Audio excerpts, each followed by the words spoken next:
Começar. Olá, meus queridos, a graça e a paz do nosso Senhor e Salvador Jesus Cristo. Nós estamos aqui hoje com a presença do nosso amigo ilustre Diogo Azevedo. É isso aí, Diogo é da nossa igreja ali no Parque Santa Rosa, Igreja Evangélica Congregacional, né? E vou deixar que ele se apresente aí para quem não o conhece, tá certo? Amém. Pessoal, boa tarde, meu nome é Diogo Azevedo, né? Congregamos ali na Igreja Evangélica Congregacional Parque Santa Rosa. É uma igreja que nós amamos, né? A igreja do nosso pastor, querido pastor Querubino, né? Nós estamos aqui e atendendo o convite, né, do pastor para poder discutir um pouco sobre os assuntos, alguns assuntos da Bíblia, né, que nos chama mais atenção. E é sempre um prazer nós estarmos aqui para poder discutir sobre o assunto. Hoje, se o Senhor permitir, vamos falar um pouco sobre a igreja primitiva, né, como que a igreja vivia, algumas questões que aconteciam na igreja e como que a gente pode aplicar certos princípios da igreja à nossa vida. Então, com certeza vai ser um bate-papo muito legal para hoje à tarde aí com a gente aí. É isso aí. Lembrando também que nós não temos o objetivo, né, de esgotar o assunto. Exatamente. Né? Nós estávamos falando agora um pouquinho que apesar de Atos dos Apóstolos ser um livro histórico da igreja, a história ainda continua. Continua, né? Exatamente. Então, é um assunto muito vasto, mas nós vamos estar conversando sobre algumas coisas, né? Eu acredito que o Diogo esteja preparado ali. Tá certo. O intuito é bater um papo agradável, né? E discutir alguns assuntos pertinentes à necessidade que a igreja tem hoje. Tá certo? Então eu vou começar fazendo a primeira pergunta aí para o meu amigo Diogo. Dentro do que você tem estudado ali, Diogo, tem aprendido, né? E me parece que já está se preparando, né, para a escola bíblica dominical. Próxima revista. Escrita pelo pastor Osíris. Pastor Osíris, né? Exatamente. Que está ali na nossa igreja em Zusa Mota. Que é o autor da próxima revista nossa da EBD. Eu não sei se o pessoal lá do CTMIT vai gostar muito, não. O pessoal fica meio zangado lá, mas... Tá certo. Tem problema não, vai adiantar algumas coisas. Mas é bom porque traz uma certa curiosidade. Isso. Inclusive, quem quiser comprar a revista do CTMIT, é facinho, é só entrar lá na Amazon e pesquisar CTMIT, que assim que as revistas vão saindo, elas já estão disponíveis lá. Tá certo? Custa apenas R$10, tá? Então, baratinho. Para o pessoal do CTMIT não ficar muito bravo com a gente, então a gente divulga aí. E você vai estar ajudando, né, o CTMIT, né, o Centro Educacional de Teologia e Missões Transculturais da nossa igreja. Tá certo. Irmão Diogo, vamos lá então. Vamos lá. Como era a igreja primitiva? Bom, quando a gente começa a estudar o livro de Atos, né, Atos dos Apóstolos, a gente vai percebendo que a igreja primitiva ela tem características peculiares de uma igreja que é direcionada pelo Espírito Santo, né? Quando a gente está ali em Atos capítulo 1, 2, ali, quando a gente começa a estudar sobre a descida do Espírito Santo, e ali a gente percebe que o Espírito Santo toma Pedro e no seu discurso ele vai lá e prega e cerca de 3 mil pessoas se convertem. A gente percebe que a igreja ali começa a sofrer um crescimento muito grande, né?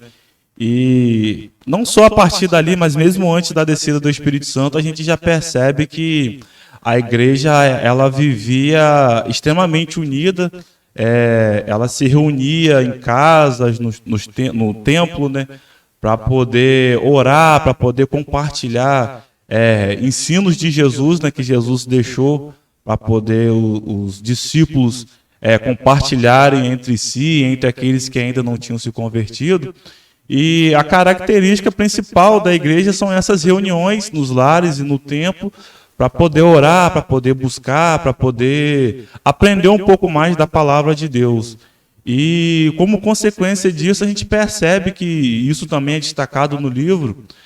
Assim que o Espírito Santo ele é derramado e ele desce ali, a gente percebe que uma outra característica da igreja, como consequência da ação do Espírito Santo, é que uma igreja ela tem tudo em comum, como o próprio texto fala. A Bíblia diz que ninguém tinha nada propriamente seu, ninguém considerava nada propriamente seu, mas sim do outro. Tudo era dividido e compartilhado, né? Exatamente. Tudo era comum. Exatamente. Essa é a palavra correta. E ali eles compartilhavam tudo, né?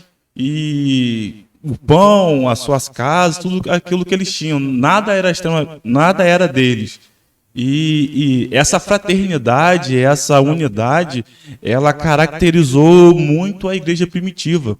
E a gente percebe que a igreja primitiva ela é uma igreja extremamente forte, porque essa unidade ela é fruto de uma comunhão e de uma consagração da igreja, sendo que cada um fazia isso na sua vida particular, como também em comunidade. Então, como consequência dessa busca, a gente percebe que a unidade ela era uma consequência de uma comunhão que eles tinham em comum com Deus.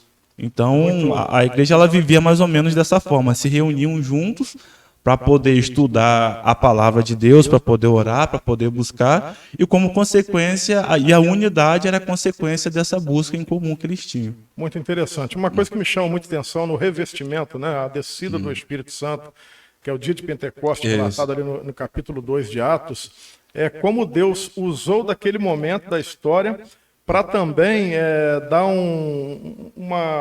vamos dizer assim, dar trabalhar, a palavra certa é trabalhar missões, né? Porque ali estavam congregados, né? Aqueles que eram de Deus, que moravam ali naquelas regiões, e pessoas que estavam distantes, né? Vivendo distantes, que foram ali participar daquele período de festividade, de situações, e quando o povo é revestido pelo poder de Deus, falam em outras línguas, e as pessoas que ali estavam começaram a ouvir eles falando em suas próprias línguas, né? O pessoal estava, vamos supor, se eu fosse brasileiro na época, lá aqui não tinha ainda, né?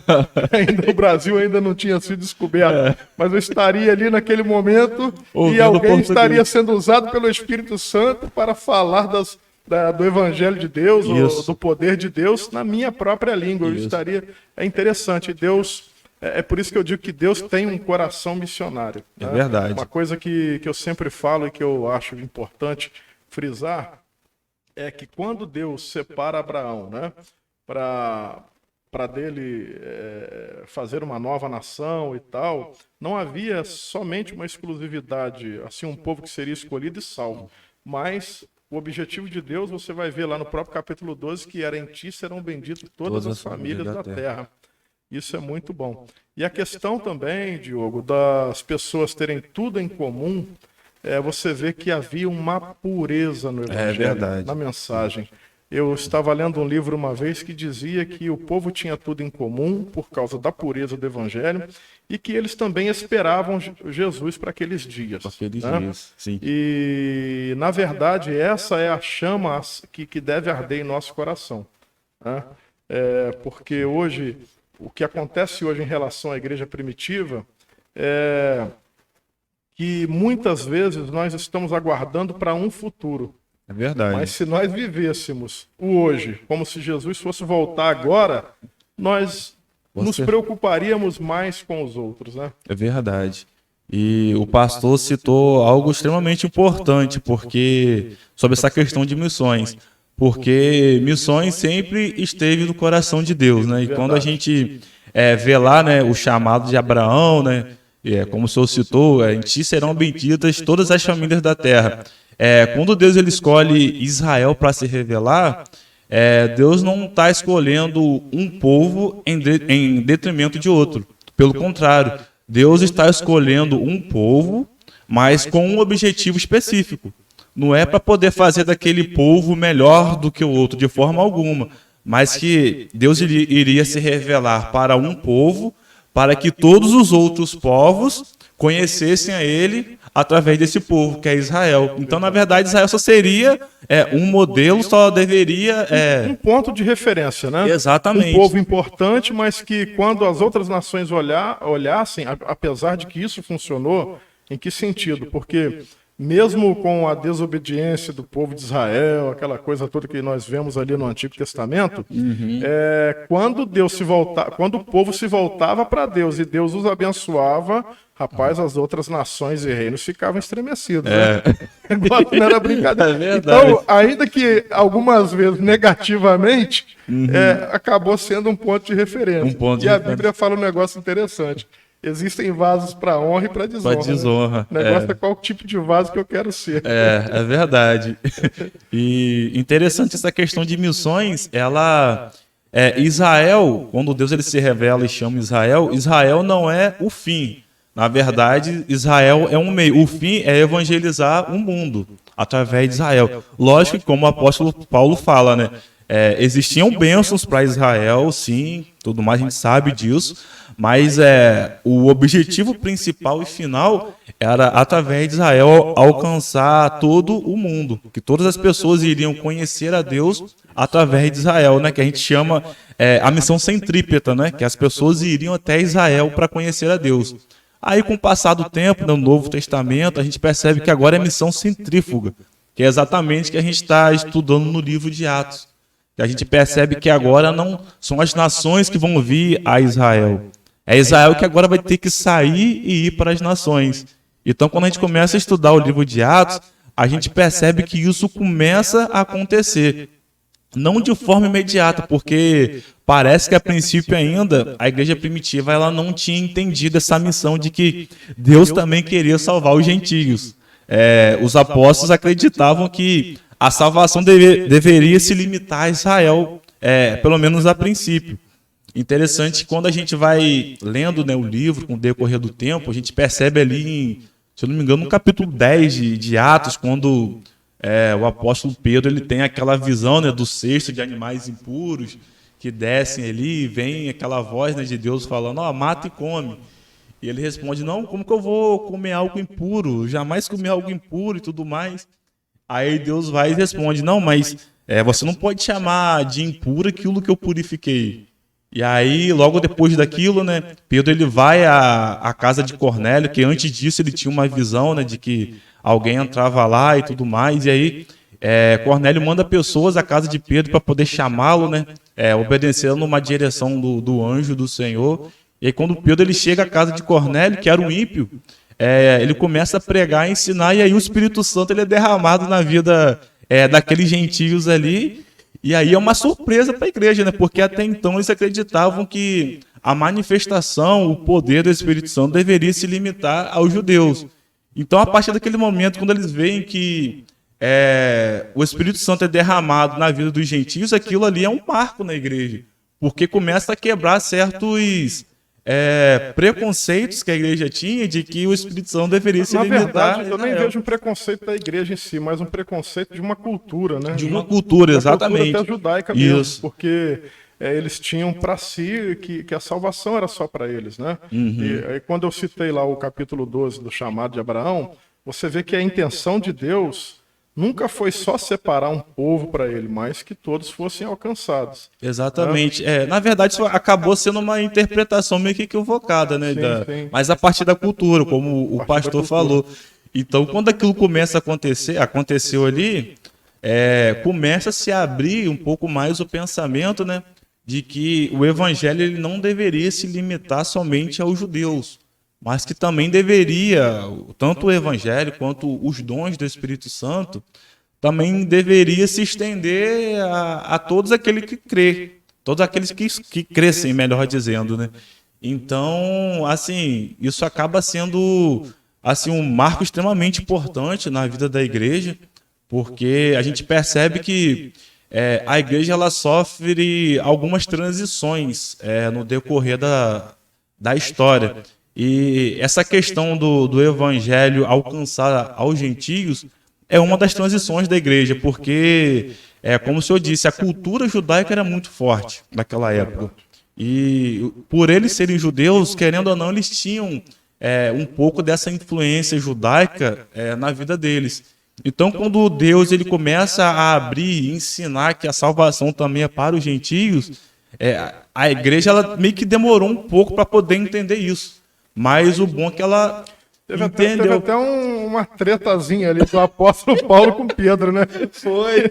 Nossa, Pedro estava com os gentios, estava tudo tranquilo. Os outros chegavam e ele, opa, dava uma esquivada. Ele foi saindo aos poucos, né? O Paulo falou, ó, tem que resistir Pedro na cara, porque ele não estava andando certo.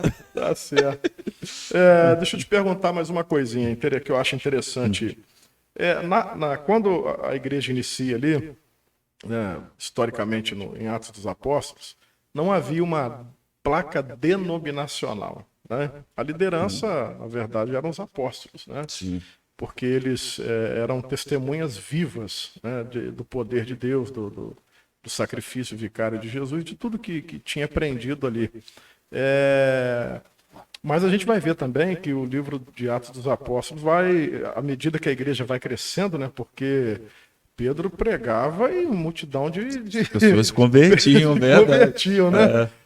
Tem aquela passagem, se eu não me engano, é o capítulo 4 de Atos, ou 3, eu não me lembro agora aqui, que tem Pedro e João indo ao templo, né? Tá lá aquele paralítico ali na porta do templo e autoridade, cheio da autoridade, do poder do Espírito Santo de Deus, né?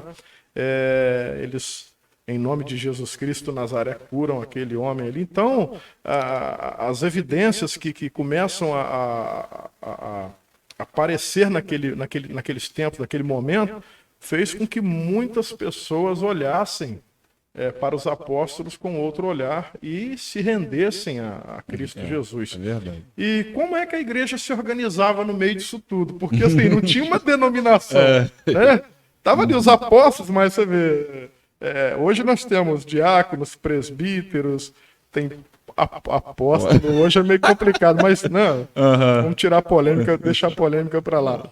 Mas como é que a igreja se organiza diante da necessidade do crescimento? Né?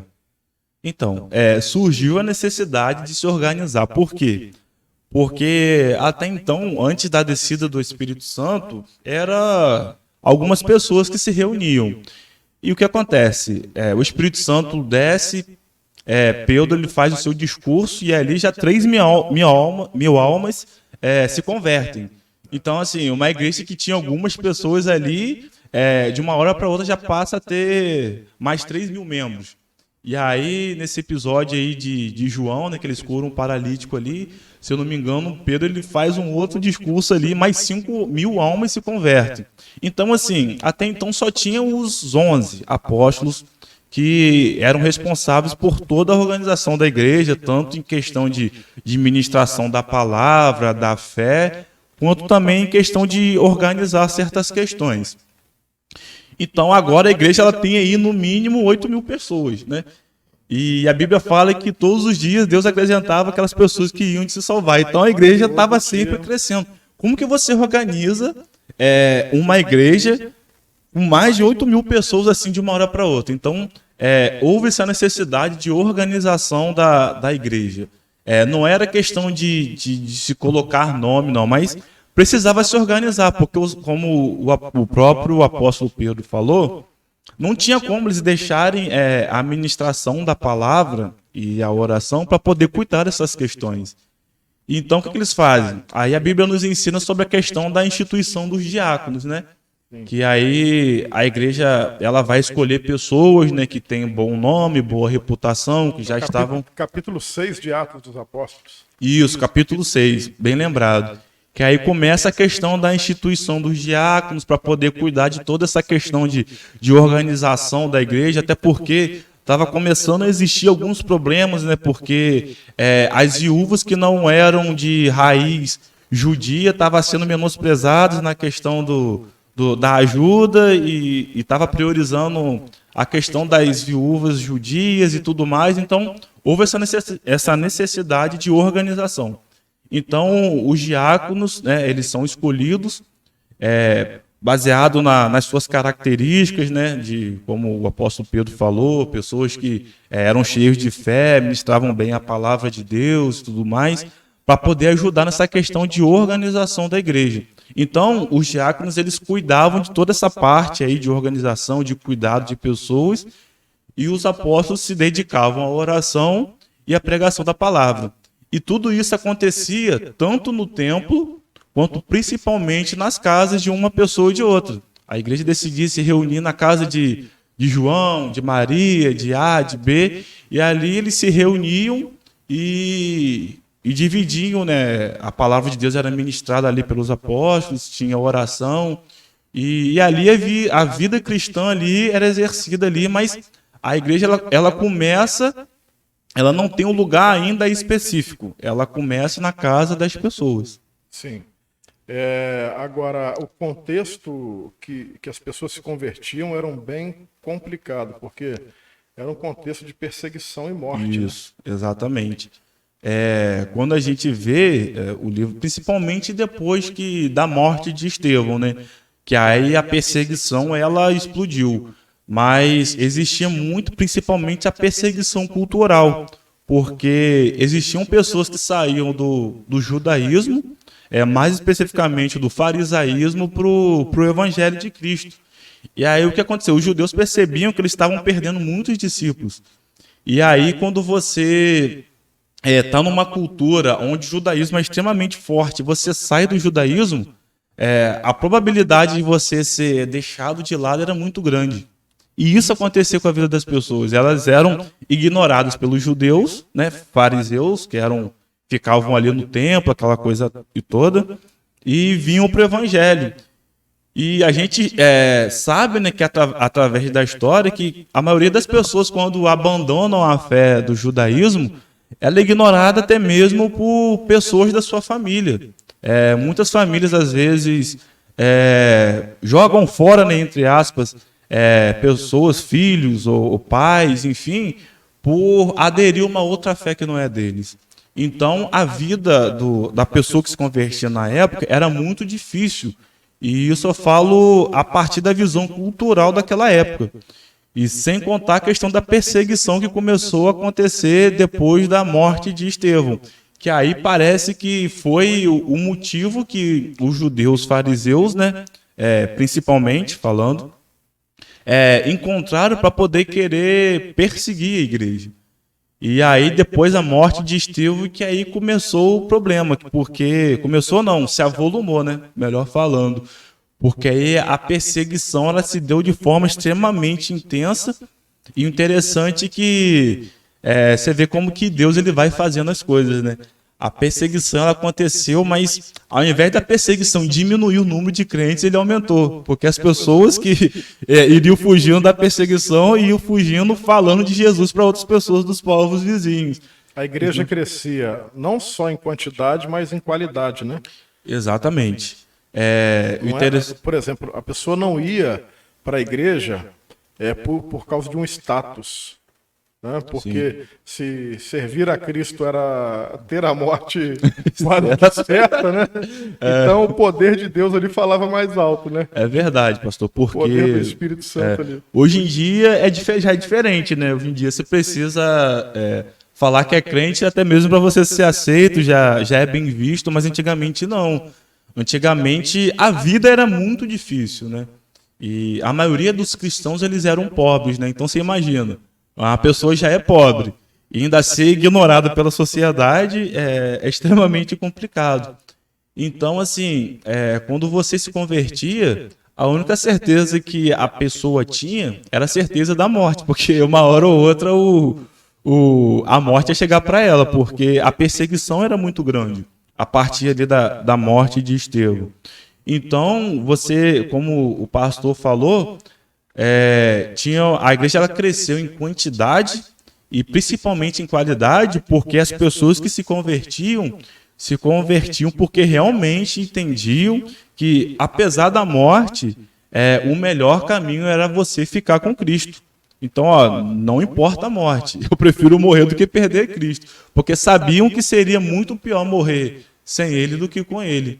Então, assim, a igreja primitiva, ela assim tinha crentes que realmente eram crentes que defendiam a sua fé de forma extremamente contundente, não tinha nenhum tipo de dúvida ou nenhum tipo de fraqueza ou qualquer outro tipo de coisa que poderia fazer esses crentes abandonarem a fé. Realmente, para você ser crente na época da igreja primitiva, era extremamente difícil. Ou você era crente de verdade ou você não era. O crente mais ou menos não sobrevivia, não. E uma das dificuldades que nós estamos vivendo nos dias atuais é que hoje nós estamos morando perto, às vezes dentro da igreja, vamos dizer, porque às vezes a gente mora na mesma rua que a igreja, no mesmo bairro, né? E muitas vezes nós desprezamos, não vamos, não participamos, não, né? E aí, às vezes, a minha preocupação é quando eu ignoro toda essa história, porque olha o contexto de perseguição que a igreja primitiva passava. Né? Era uma situação muito complicada. Né? Você vai ver, né, Atos dos Apóstolos falando sobre as prisões de Paulo, né? Paulo e Silas na prisão, né? E tantos outros que passaram por situações e eles mantiveram firmes na fé. Firmes na fé. E hoje nós estamos vendo um povo cheio de mimimi, né? Parece ali, em Atos dos Apóstolos, Deus é Senhor. Mas é claro que eu não posso generalizar, nós não podemos generalizar, mas para algumas pessoas parecem que Deus é servo, que Deus tem que fazer o que eu quero. E na realidade, Deus é Senhor da igreja. E se paga um preço muito pequeno. Hoje, a gente estava conversando essa semana sobre o apóstolo Paulo. Você falou da igreja, eu falei da igreja de Tessalônica. Falei da igreja de Éfeso. Da igreja de Éfeso, né? Que é mais ou menos parecido, né? Com o contexto de pecado, de idolatria, a questão cultural também. Cultural ali. E aí você vê o apóstolo Paulo, com menos de um mês, ele institui uma igreja lá em Tessalônica, né? E quando ele escreve a carta, a primeira carta, a segunda também, você vê que há um contentamento, porque verdadeiramente houve conversão. E quando eles eram presos, açoitados e até mortos, como o caso de Estevão, né, que eu tinha até separado aqui, ó, vou até fazer a leitura no capítulo 6, se você me permitir aí. À vontade. Estevão, capítulo 6, versículo 8. Estevão, cheio de fé e de poder, fazia prodígios e grandes sinais entre o povo. E levantaram-se alguns que eram da sinagoga chamada de libertos, e dos sirineus e dos alexandrinos, e dos que eram da Cilícia e da Ásia, e disputavam com Estevão, e não podiam resistir à sabedoria e o espírito com que falava. Então subornaram uns homens para que dissessem: ouvimos-lhes proferir palavras blasfemas contra Moisés e contra Deus. Olha o peso da perseguição, né? E excitaram o povo, os anciãos e os escribas, e investindo com ele, o arrebataram e o levaram ao conselho. Apresentaram falsas testemunhas que diziam: este homem não cessa de proferir palavras blasfemas contra esse santo lugar e a lei, porque nós lhe ouvimos dizer que esse Jesus Nazareno há de destruir esse lugar e mudar os costumes que Moisés nos deu. Então, o que eu quero mostrar aqui é o seguinte: olha, em meio a toda essa situação, o cara vai preso, é apedrejado e não nega Jesus. Aí hoje eu não vou à casa de Deus porque eu estou com dor de cabeça. Realmente é uma situação bem complicada, né? Porque hoje em dia a gente escuta muito falar sobre essa questão de que você não precisa ir ao templo, né? E essa é uma questão extremamente polêmica, porque defende-se que a igreja somos nós e ponto, e que não se precisa de instituição, não precisa de igreja e tudo mais. Interessante que quando a gente começa a olhar exatamente para a história de Atos, a gente percebe que sempre que os irmãos podiam, eles estavam juntos. Exato. E que é necessário... A Bíblia fala que é melhor que serem o quê? 2 do que 1. Exatamente. E quão bom e quão suave é que os irmãos vivam em união. Como que você vai viver em união tudo longe um do outro? É meio controverso isso. Porém, a Bíblia ela tem esses textos que nos ensinam que é importante essa comunhão, essa proximidade, essa unidade, essa questão de estar próximo um do outro. Isso é extremamente importante. Algumas pessoas falam, mas a igreja tem problemas, a igreja tem isso e tem aquilo. Olha, a gente analisa da seguinte forma. A escola também tem problemas, a pessoa não deixa de ir para a escola. Hospitais também têm problemas, as pessoas não deixam de ir para hospitais. Vários setores da sociedade também têm problemas, mas só que as pessoas não deixam de ir. A verdade é que onde tem mais de um indivíduo, vai ter problema. Por quê? Porque há divergência de ideias. Sim. Entendeu? Então, veja, sabe o que eu penso acerca dessa questão da igreja? Viver em comunidade, tem um radialista lá em Volta Redonda que diz que viver em comunidade é difícil. O que acontece?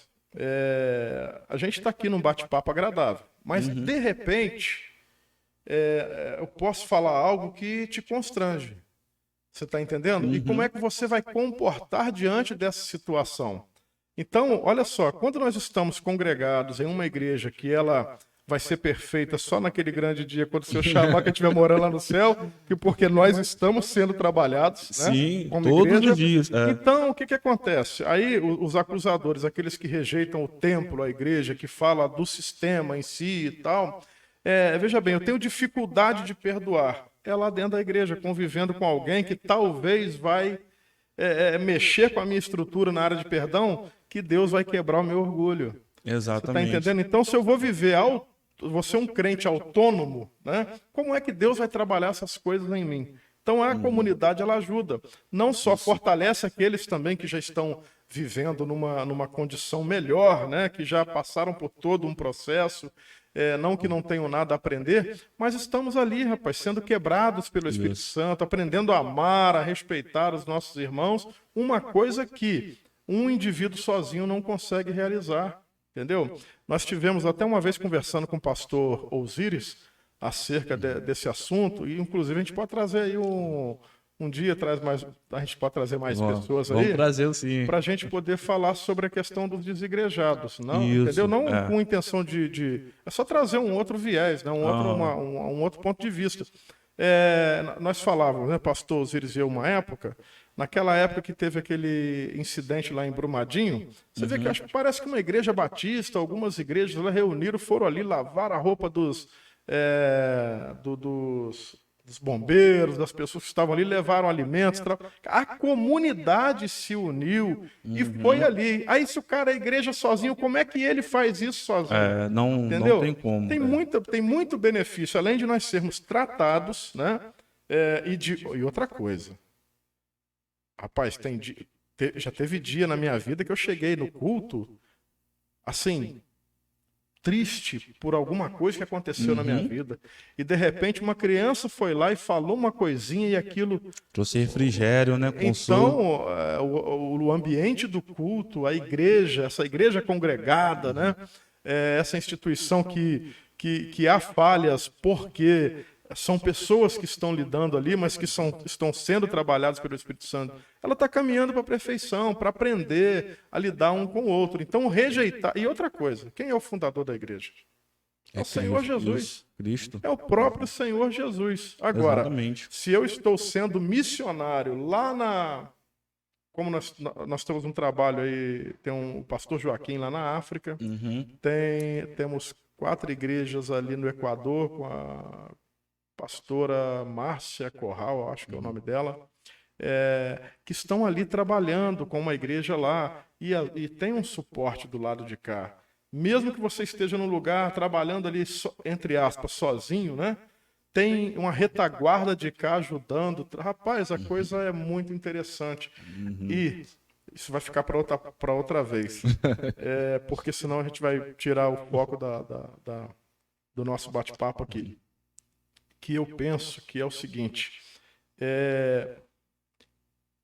as pessoas que estão insatisfeitas com suas igrejas, elas estão vulneráveis a aceitar tudo que um insatisfeito, convicto das suas razões, fale aqui. Entendeu? Então, é complicado. Por isso que o movimento cresce muito. Mas a igreja de Jesus, que Jesus falou que as portas do inferno não vão prevalecerão contra a igreja. É verdade. É interessante quando a gente estuda, né, o livro de Atos, a gente percebe que as divergências da igreja entre os irmãos, elas não superam as convergências de forma alguma. É interessante, eu até separei um texto aqui, Atos capítulo 15, vai falar sobre a questão do rito mosaico, a questão de guardar a circuncisão e as leis de Moisés. Aquilo dava uma confusão enorme na igreja, porque os judeus convertidos acreditavam que deveriam os gentios ser circuncidados. Já Paulo achava que não era necessário. Então houve uma discussão enorme por causa disso. Diz assim, versículo 2 do capítulo 15. Ou melhor, versículo 1.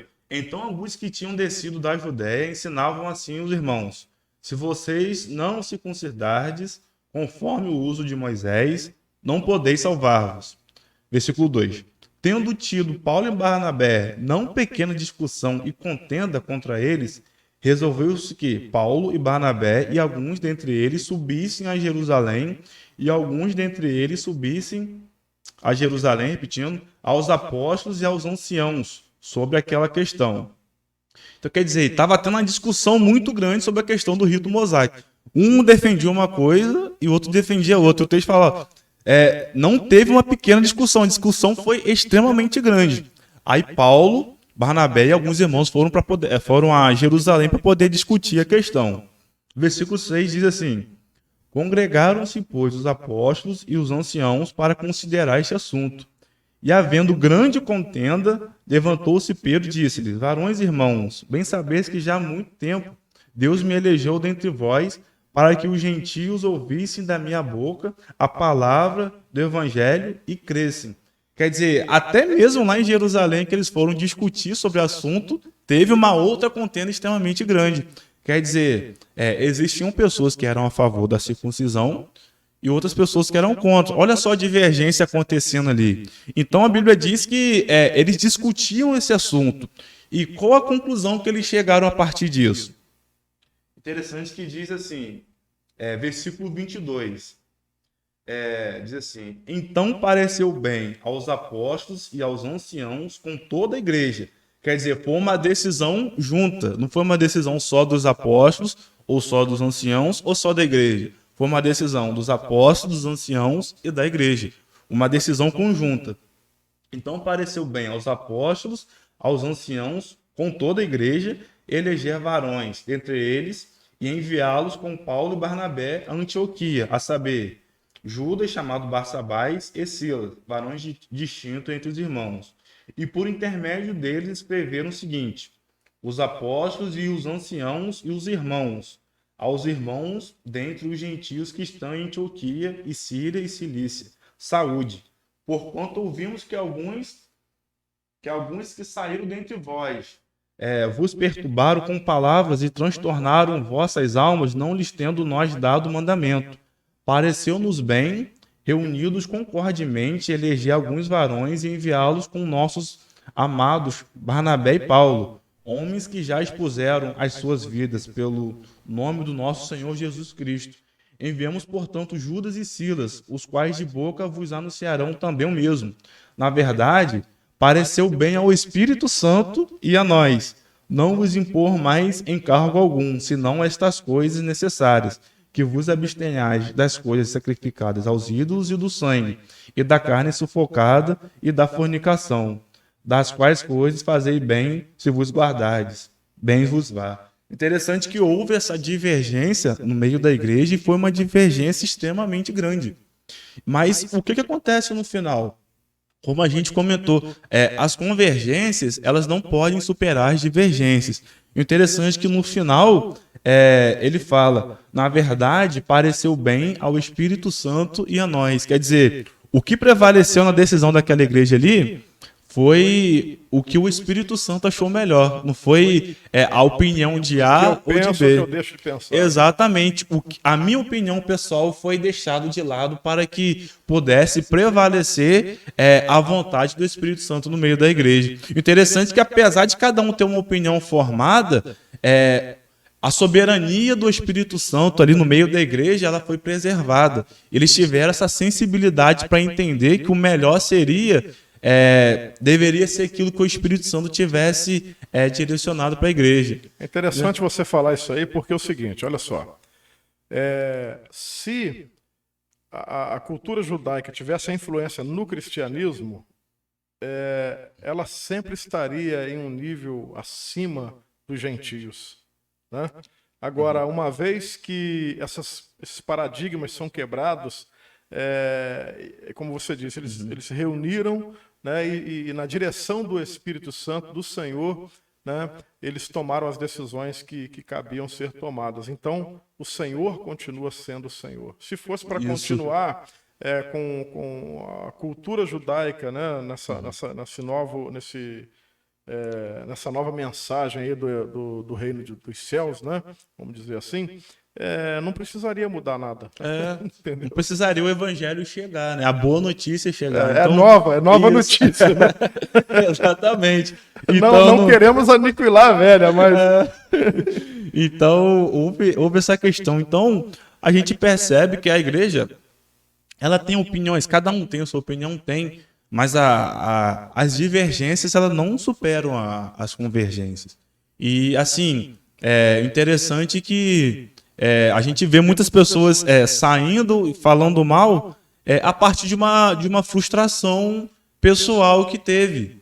E o interessante, quando a gente lembra lá, né, dos discípulos a caminho de Emaús, quando a gente vê que Jesus morre e ressuscita, eles não sabiam que Jesus tinha ressuscitado ainda. Interessante que os dois discípulos a caminho de Emaús, eles vão indagando e lamentando o que Jesus deixou de fazer. Interessante que Jesus se aproxima para eles e eles não percebem que é Jesus. E Jesus pergunta, o que está acontecendo?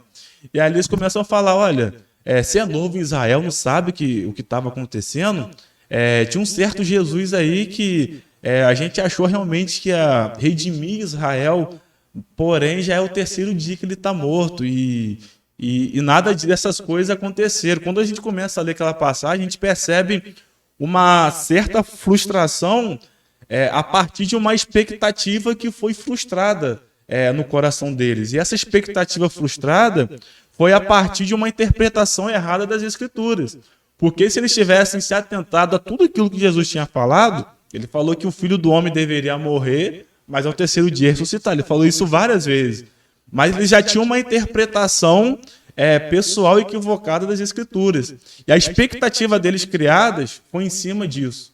Então, a partir dessa expectativa criada de uma interpretação errada, aconteceu essa frustração. Então, quando eles estão falando com Jesus, mesmo sem conhecê-lo, você percebe uma ponta de frustração ali, porque aquele Jesus que eles acharam que iria redimir Israel, agora ele estava morto. Eles não acreditavam mais nesse Jesus ressuscitado.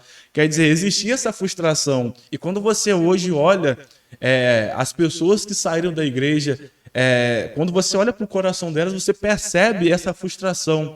E na maioria das vezes, essa frustração é a partir de uma expectativa, de uma interpretação errada que ela tinha, ou da Bíblia ou de alguma outra pessoa. Porque muitas vezes, por exemplo, em relação à igreja, aqueles que se frustram com alguém na igreja, né, que saem da igreja e culpam alguém, é que muitas vezes nós colocamos a nossa expectativa no indivíduo. No indivíduo, entendeu? Exatamente. E aí, essa questão que você falou é muito interessante.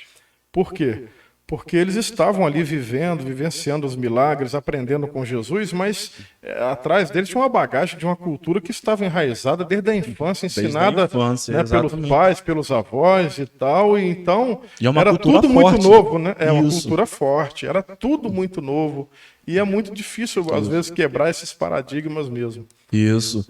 E aí, por causa dessa interpretação, a gente vê como que foi essa frustração. Então, é uma coisa que até mesmo nós precisamos estar sempre nos passando em revista, porque para a gente não nos frustrarmos a partir de uma interpretação errada da palavra de Deus até mesmo, ou de alguma outra pessoa.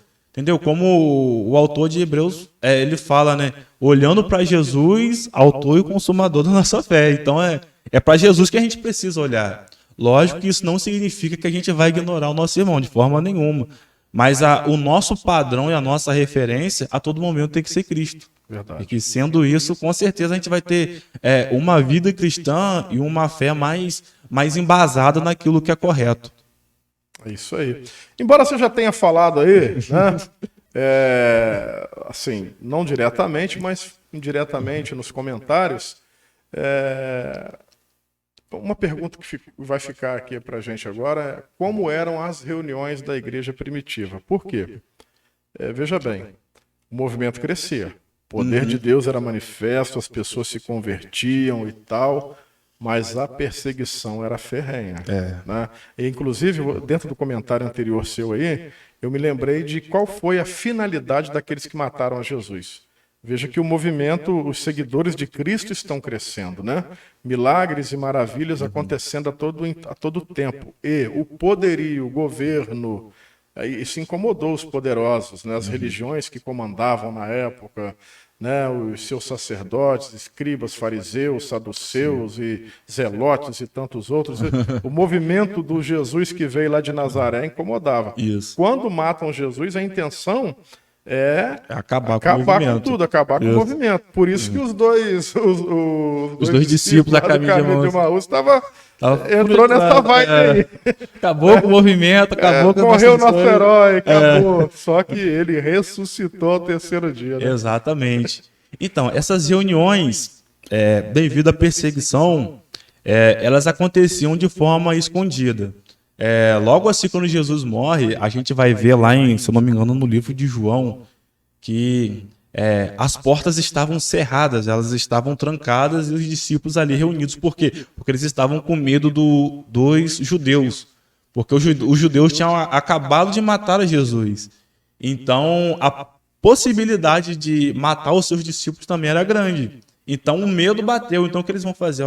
Vamos nos esconder aqui, vamos nos reunir escondidos. Então, devido à perseguição, essas reuniões elas aconteciam de forma escondida. E quando a gente estuda, né, alguns historiadores, a gente aprende que muitas dessas reuniões aconteciam em catacumbas, né, daquela época, né, que lá os cristãos se reuniam, que eram os lugares mais difíceis de ser visitados, de ter circulação de pessoas, né. Então, as reuniões da igreja primitiva, elas aconteciam nas casas, porém de forma primitiva. Acontecia em cavernas também, em lugares assim, mas sempre escondido, porque sempre havia um medo dos judeus. Então existia esse medo muito grande. Então, você imagina quando Paulo se converte, né? Ele que estava lá, ele estava presente lá no apedrejamento de Estevão. De repente chega lá e olha, agora eu sou do meio. Agora eu sou de vocês. Rapaz, parecia até um espião, né? Tá achando que era um espião dos judeus, né? Muita gente teve medo, né? E a Bíblia fala isso, né? Porque o próprio Barnabé ficou meio com o pé atrás, né? Mas a conversão de Paulo, ela é um dos grandes marcos, né, da igreja primitiva. E a princípio foi rejeitado, assim, né? Por causa do medo, porque até então a igreja teve uma certa dificuldade de acreditar que ele tinha se convertido de verdade. Porque, como nós acabamos de comentar aqui, Paulo ele também consentiu na morte de Estevão, e a Bíblia diz que ele assolava a igreja. Ele pediu cartas lá para poder perseguir os cristãos em Damasco, porque ele estava assolando a igreja e realmente ele era um perseguidor ferrenho da igreja. Então, quando ele se converte assim e começa a querer andar junto com os irmãos têm um certo receio de se estar com ele. E aí Barnabé que traz ele mais para perto, né, assim, e acredita mesmo. Mas isso é só para a gente poder ter uma noção de como que a igreja ela tinha um receio da perseguição. Então, assim, a igreja ela só passou a ter uma liberdade assim mesmo de ir e vir, de professar sua fé, mas na época do imperador Constantino. Depois do ano 300 e alguma coisa. 313 ali, mais ou menos. Porque assim, a igreja ela sempre, às vezes tinha um período de paz, mas a perseguição em si, ela nunca acabou. Agora, tem uma coisa interessante aí dentro do que você falou sobre o Império Romano, né? O Constantino. Por quê? Nós sabemos, né, das histórias de mártires do cristianismo, quantas pessoas morreram não em prol à causa e tal. É que antes da igreja ser reconhecida, ela crescia em quantidade e qualidade. Qualidade, né? É verdade. Havia uma pureza, apesar da perseguição, apesar dos momentos difíceis, né, da igreja. que eles tinham. Mas havia uma pureza, havia poder de Deus. Não que não há hoje, mas eu digo assim, era muito mais evidente, né? E as pessoas estavam convictas mesmo daquilo, das decisões que elas tomavam acerca da igreja, acerca de Deus e tal. E aí depois, quando acaba a perseguição, a coisa começa a desandar um pouco. Foi necessário para a história. Sim, né? Foi necessário. Mas aí começa a entrar muita coisa no meio também e complica um bocado. Né? E nessa época foi uma época bem difícil, porque foi uma das transições da igreja. A igreja passa de ser a igreja perseguida para poder ser a igreja imperial. E aí, tipo assim, os irmãos estavam acostumados com a perseguição. E agora é como a gente tinha comentado, já não é mais prejuízo você ser cristão. Aí já virou status. Já virou status. Eu li um livro uma vez, que é a História da Igreja, um livrinho que a gente usava lá no CTMIT. Eu acho que era até, não sei se era da CPAD ou da Editora Vida, não me lembro agora, um pequenininho. E ele falava que como o Constantino ele se converteu ao cristianismo, então as pessoas queriam ser da mesma religião do imperador. Porque ele foi um grande simpatizante do evangelho, né? Alguns acreditam que ele não se converteu de verdade, mas é uma discussão para um outro dia. Então, o negócio meio estranho, mas o que acontecia? Algumas pessoas queriam o favor do imperador, e o caminho mais fácil era através da igreja, porque o imperador era crente. Então o imperador vai estar lá na igreja de fulano de tal. Então eu vou me converter e eu vou lá, porque eu preciso de um favor de um imperador. E aí as pessoas foram, né, chegando mais para perto por causa disso. Interessante que a grande maioria dos crentes antes da igreja imperial eram crentes pobres. E logo após a igreja imperial, a maioria dos crentes se tornam crentes ricos, porque, lógico, com suas exceções, né? Mas a maioria dos nobres daquela época, eles queriam andar junto com o imperador. Então eles meio que se convertiam, né? E para poder estar mais perto do imperador, para poder ter mais credibilidade e tudo mais, eles fingiam, vamos colocar assim, mas entre aspas, uma conversão para poder estar mais próximo do imperador e aí ter mais status e tudo mais. Já tinha jeitinho brasileiro. Já estava chegando lá naquele lugar lá já. E aí, infelizmente, né, a história nos ensina que a partir da igreja imperial foi só ladeira abaixo, né? Pelo menos na sua grande maioria, porque a partir daí muitas coisas foram entrando na igreja, né? Interessante que a igreja ela demorou um pouco para poder perceber essa transição, porque com certeza naquela época tinha muitos crentes que entendiam que a igreja daquela forma era errada e se distanciaram por causa disso. Mas até chegar ao ponto de se perceber isso, passou muito tempo. E nesse tempo que passou, os danos que foram causados tanto à igreja quanto a pessoas foi muito grande. Verdade. Então, assim, a igreja de Cristo, vamos colocar dessa forma, deixou de ganhar bastante, vamos colocar assim, por causa de certos comportamentos de pessoas daquela época que realmente deixaram verdade, muito a desejar. Eu acho, às vezes eu vejo um comentário do pastor Silas Malafaia acerca de uma outra denominação aí que eu não quero citar, para a gente não ter nenhum tipo de problema, porque eu também não acho que não tem nada a ver. Mas quando ele fala do líder desta instituição, ele tem divergências de ideias, mas quando ele fala da instituição, não é a Igreja de Cristo. Porque a gente sabe que no meio dessa história podre que aconteceu ao longo da história, a Igreja do Senhor, Jesus, ela não se contaminou. como hoje nós sabemos que com essa divergência não, com esse monte de nome de igrejas, de denominações que estão aí, cada uma interpreta e faz de um jeito, né, a sua forma de culto. Eu até entendo que também por causa da divergência de ideia de pessoas, então Deus está alcançando as pessoas que são diferentes, que pensam diferente da gente. Eu não vejo muito problema em determinadas situações, mas existe no meio desse contexto todo de várias denominações, daqueles que não estão acertando, existe um contexto de pessoas que estão acertando. Estão sérias naquilo que fazem. Né? Exatamente. Que esses são a igreja de Jesus, a igreja pura, que estava presente lá na Inquisição, não como um inquisitor, mas como aquele que olhava e reprovava aquelas atitudes. Né? Isso. Nós tivemos grandes nomes na história aí, que questionaram N situações, como Martinho Lutero mesmo foi um desses, né? Como é que é o nome do padre lá, rapaz? Eu vou ver se eu lembro mais pra frente aí. Então, e tantos outros que surgiram ao longo da história, que lutaram contra o sistema, e esses caras morreram queimados, alguns deles, né? Foram hereges, né? Foram tratados como hereges, e eles estavam tentando trazer, né, a verdade do evangelho, a pureza do evangelho, né?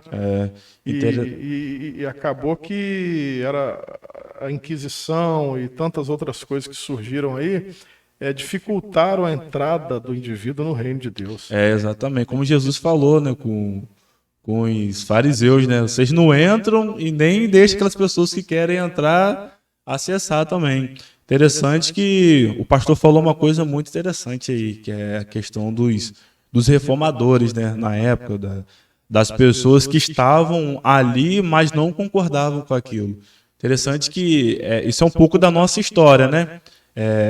Antes da reforma, existiu alguns reformadores, tanto conhecidos como pessoas que até hoje a gente também não conhece. Mas existiram pessoas que olhavam para aquilo que estava acontecendo e reprovavam aquela questão. Interessante que quando Martinho Lutero ele se levanta ali e ele coloca aquelas 95 teses ali na porta da igreja de Wittenberg, se eu não me engano, interessante que as pessoas associam aquela ação de Martinho Lutero como uma afronta. Mas, na verdade, era comum estudantes de faculdades, assim, daquela época, né? Simplificando, melhor dizendo, colocarem suas teses ali na porta daquela igreja ali para poder ser discutido. Então, quando Martinho Lutero ele coloca as 95 teses ali na igreja, não é uma forma de afrontar a igreja católica, é uma forma de chamar a igreja católica para o debate, entendeu? Coisa que não aconteceu, mas Martinho Lutero ele não queria romper com a igreja. Ele queria que a igreja voltasse aos seus princípios originais que ela tinha se desviado. De forma alguma, Martinho Lutero queria porque quem era ele para lutar com o poder daquele, o poder daquele. Ele era muito pequeno, então ele não queria isso. Sendo que, infelizmente, não foi isso que aconteceu, né?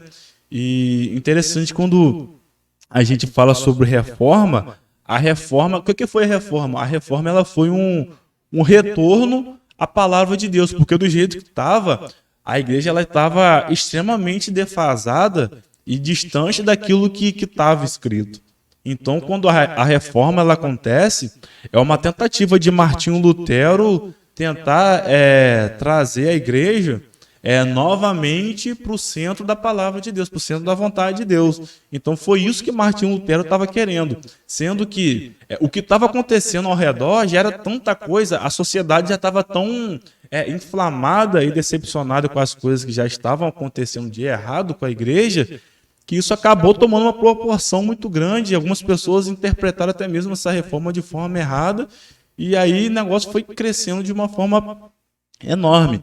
Porém, a ideia da reforma, a proposta de Martinho Lutero, uma proposta bem honesta de querer debater algumas coisas que a Igreja Católica pregava, o que não estava de acordo com a palavra de Deus, sendo que eles não concordaram, né? E Martinho Lutero acabou sendo excomungado da Igreja Católica e E aí a gente sabe o que aconteceu com a história, né? Quem pensava diferente era olhado como herege, era perseguido e morto. Ele não morreu, né? Mas foi muito perseguido. Foi muito perseguido. Foi muito perseguido. Mas eu fico vendo, né, que embora aconteceu todo esse processo ruim, né, no clérigo da igreja, Deus sempre, em todos os tempos, levanta alguém para fazer algo diferente, para chamar a atenção do povo, né? Rapaz, nós estamos aqui há 1 hora. Já? Há 1 hora. Passou muito tempo. Para a gente não ficar muito com o vídeo muito extenso, né? A gente pode, com certeza, voltar outras vezes aqui fazendo. Com certeza. Considerações finais aí acerca... Agora eu quero uma consideração final evangelística, né? Porque um dos nossos intuitos aqui, na verdade, é expor as verdades da palavra e histórica também, não tem problema não. Mas uma das verdades primordiais na vida de todos nós é que Jesus Cristo morreu naquela cruz por nós. Se o indivíduo ali, se o meu vizinho faz errado, se o outro faz errado, não é para ele que eu tenho que olhar. É para Cristo Jesus. Eu gostaria de deixar um texto, né? Aqui, 2 Coríntios, capítulo 5, a partir do versículo 17, diz assim: assim que, se alguém está em Cristo, nova criatura é. As coisas velhas já passaram, eis que tudo se fez novo. E tudo isso provém de Deus, que nos reconciliou consigo mesmo, por Jesus Cristo, e nos deu o ministério da reconciliação. Isto é, Deus estava em Cristo reconciliando consigo o mundo, não lhes imputando seus pecados, e pôs em nós a palavra da reconciliação, de sorte que somos embaixadores da parte de Cristo, como se de Deus por nós rogasse. Rogamo-vos, pois, da parte de Cristo, que vos reconcilieis com Deus. Aquele que não conheceu o pecado, o fez pecado por nós, para que nele fôssemos feitos justiça de Deus. Interessante que quando o apóstolo Paulo ele fala esse texto, ele fala, se alguém está em Cristo, é nova criatura. Em Deus, para você ser, você primeiro precisa estar nele. Interessante que ele nos convida a ser uma nova criatura. E quando a gente olha para Jesus e tudo aquilo que ele fez por nós, a Bíblia diz que Deus estava em Cristo reconciliando consigo o mundo. Tudo aquilo que Jesus fez, tudo aquilo que Deus fez em Cristo, foi exatamente para nos proporcionar novamente restaurar a comunhão que nós tínhamos com Ele, a partir de Adão do Éden. Então esse convite de Deus para nós ainda se estende hoje. Interessante que as portas da salvação elas ainda estão abertas para aquele que crê. Então, como nós estamos aqui discutindo, né, sobre a igreja e tudo mais, a história da igreja, a missão da igreja é levar a boa notícia.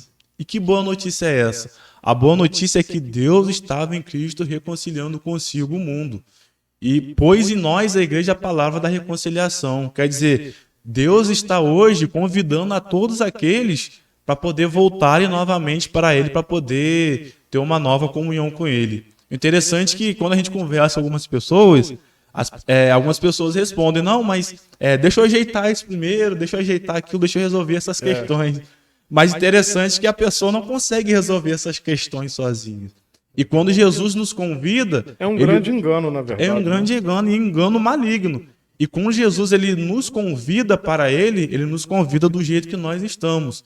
Fala, vinde a mim todos estáis cansados e sobrecarregados, e eu vos aliviarei.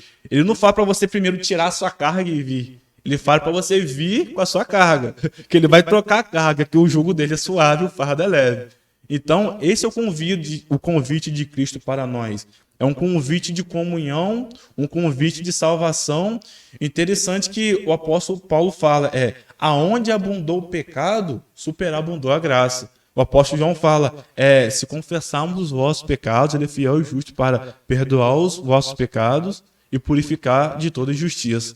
Não existe pecado tão grande que a graça de Deus não seja maior, porque superabundou. Então esse é o convite nosso para você que não ainda entregou a sua vida a Cristo, mas pensa em entregar, mas tem esse receio. Jesus ele quer trocar essa carga. Ele te convida, apesar de tudo aquilo que você tenha feito de errado, mas ele te convida para poder continuar sendo filho dele novamente, como aconteceu com o filho pródigo. Então, é esse convite que nós, como igreja, queremos deixar para você. Convite de que Deus está, assim como aquele pai esperava todo dia o filho pródigo, Deus ainda continua de braços abertos, esperando você voltar para Ele. Basta você se arrepender que as portas da salvação ainda continuam abertas para você. Amém. Eu conversei aqui com o Diogo Azevedo, um jovem aqui da nossa igreja, né? E foi bênção. Amém. Com certeza só depende de vocês, porque a gente está aqui nesse projeto novo aí. E eu quero convidar você também que tem participado do nosso canal. Todos os dias à meia-noite nós temos uma leitura da palavra de Deus lá. Todos os dias, às 0h, entra um vídeo novo com a leitura da Bíblia. E agora em janeiro, do dia 1º de janeiro até 31 de dezembro, nós estaremos fazendo a leitura da Bíblia em um ano. Então, todos os dias, às 0h também, nós estaremos lendo a palavra de Deus. Eu vou estar gravando os vídeos, né, durante a semana, para que todos os dias você possa acompanhar também e fazer a leitura da palavra de Deus. Por quê? Porque a palavra de Deus liberta, transforma e traz vida. E ela testifica das graças e da bondade de Deus. Diogo, Deus abençoe a tua vida, em nome de Jesus. Foi um prazer, né? Com certeza. Eu quero ver se a gente continua aí. Traz mais gente aí pra gente conversar. Sim, mais assuntos, esse vídeo aqui já tem mais de 1h, é porque eu quero ver ainda, é um vídeo mais teste também, para ver se eu posso fazer umas 2, 3 horas direto aí, porque o papo não acaba. E quando ele tá bom, já foi 1h e nós nem vimos, né? E tem muitas questões ainda a ser discutidas dentro do mesmo assunto. Exato, a gente não consegue fechar. Mas foi muito bom ter você aqui. Foi meu. Tá certo? Que Deus possa abençoar. Ajude a divulgar os vídeos lá. Amém. Vamos sim, vamos sim. Em nome de Jesus.